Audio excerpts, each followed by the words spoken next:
दोस्तों नाइजर में हो रहे उठापटक की गूंज पूरी दुनिया खासकर ताकतवर देशों तक पहुंच रही है। वैसे तो अफ्रीका लगातार ही अस्थिर रहता है, लेकिन यह मामला अलग है। हाल ही में वहां के राष्ट्रपति मोहम्मद बजौर को सत्ता से हटाकर सेना ने उस पर कब्जा कर लिया। अब देश में सैन्य शासन है। इधर अमेरिका और यूरोपियन यूनियन दोनों ने ही सेना के खिलाफ राष्ट्रपति की मदद की बात की है। रूस भी कहां पीछे रहने वाला था, वो सरकार के खिलाफ सेना का साथ देने की कह रहा है। फिलहाल ये दोनों ही पेशकश होल्ड पर है, क्योंकि सेना ने देश की सीमाएं तक सील कर दी है और किसी को भी दखल देने पर धमकाया है।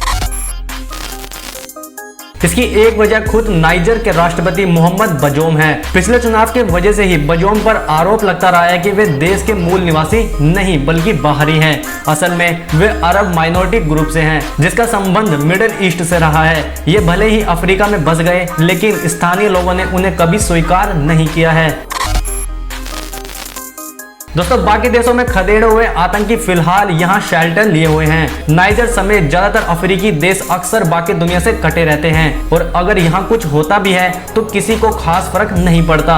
ये आतंकियों जैसे अलकायदा और इस्लामिक स्टेट के लिए जन्नत बना हुआ था। यहीं पर बोको हराम का भी काम चल रहा था। चुनी हुई सरकार इसे कंट्रोल नहीं कर पा रही थी। यही देखते हुए सेना ने कमान अपने हाथ में ली है। दोस्तों वैसे तो अफ्रीका से वेस्ट का खास मतलब नहीं रहा, लेकिन नाइजर का मामला अलग है। यहाँ यूरेनियम का बहुत बड़ा भंडार है। वर्ल्ड न्यूक्लियर एसोसिएशन के मुताबिक ये देश यूरेनियम उत्पाद के मामले में 7वें नंबर पर है। यहाँ से अमेरिका, यूरोपियन यूनियन और रूस को भी यूरेनियम का आयात होता रहा है। साल 2019 में इसने 2500 टन के करीब यूरेनियम का निर्यात अमेरिका, फ्रांस, स्पेन, जापान और चीन को किया था। अब आर्मी ने देश के बॉर्डर बंद कर रखे हैं, तो इसका सीधा असर वहां से हो रहे एक्सपोर्ट पर होगा, यानी इन देशों के पास यूरेनियम नहीं पहुंच सकेगा। यही बात हर जगह खलबली मचाए हुए है।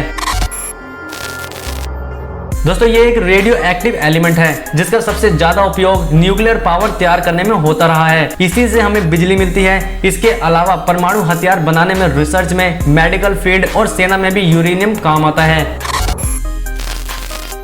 दोस्तों इससे सबसे पहला असर बिजली पर पड़ेगा। जैसे ही पावर जनरेशन रुकेगा, काम ठप पड़ने लगेगा। काम जारी रखने के लिए देश जीवाश्म ईंधन की तरफ जाने लगेंगे, जैसे लकड़ी और कोयला। ये ग्लोबल वार्मिंग को बढ़ाने वाला है। सबसे ज्यादा असर देशों के रिश्तों पर होगा। अगर कुछ देश यूरोपियन सप्लाई बंद कर दें और कुछ चालू रखें, तो बाकी देश ज्यादा से ज्यादा पैसे देकर या दबाव बनाकर यूरेनियम लेना चाहेंगे। इससे जियोपॉलिटिकल टेंशन कई गुना बढ़ सकती है।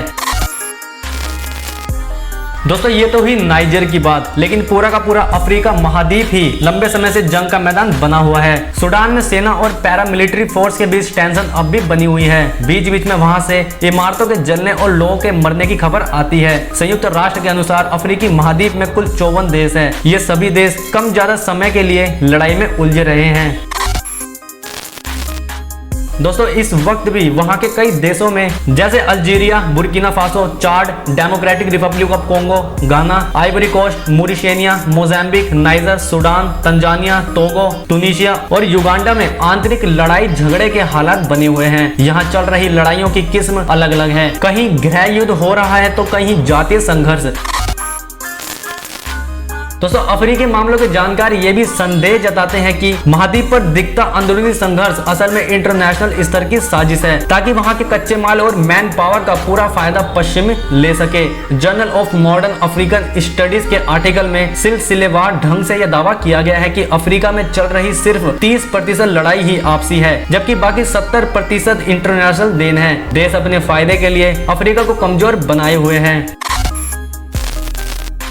दोस्तों अफ्रीका के कोंगो में इतनी बड़ी लड़ाई चली, लाखों लोग मरे, लेकिन इंटरनेशनल लेवल पर इसकी खास बात नहीं हुई। इसे एक गरीब देश की आपसी चिल्लम चिल्ली की तरह ट्रीट किया गया। ये वैसे ही है जैसे इंसानों की मौत पर हंगामा हो जाता है, जबकि फैक्ट्री में प्रयोग के दौरान लाखों पशु मरते हैं और कानों कान खबर तक नहीं होती। अंदेशा जताया जाता है कि अफ्रीकी आबादी को भी कुछ इसी स्तर पर देखा गया है।